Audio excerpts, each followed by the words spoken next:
Rider ng motorsiklo sugatan ng masalpok ng kasalubong na truck sa Taysan, Batangas. Nagbabalik sa report si Denise Abante.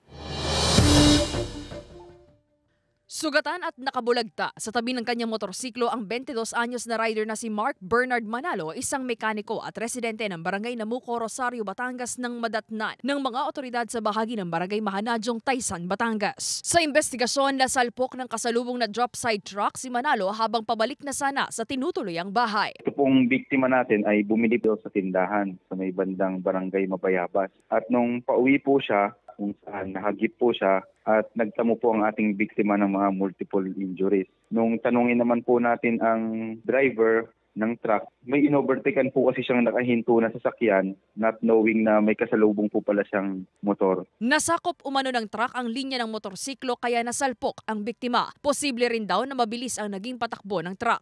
Sa investigation ng ating mga investigador, so kitang-kita po yung mga skid marks. Nakikita po natin na mabilis rin po yung takbo ng ating truck. Nagtamo ng mga sugat sa iba't ibang bahagi ng katawan ang rider. Kasalukuyan pa siyang nagpapagaling sa pagamutan. Nakatakda na rin daw mag-usap ang pamilya ng biktima at truck driver para sa gastusin sa pagpapagamot ni Manalo. Paalala naman ng pulisya, Parati pong mag-iingat, especially pag gabi, kung saan medyo mababa ang ating visibility. At lagi po nating isaang alang-alang ang mga buhay na maaaring mapahamak kung tayo ay magpapatakbo ng mabilis. Sinisikap pa ng GMA Regional TV, Balitang Southern Tagalog na makuhanan ng pahayag ang truck driver at ang pamilya ng biktima. Denise Abante, Balitang Southern Tagalog.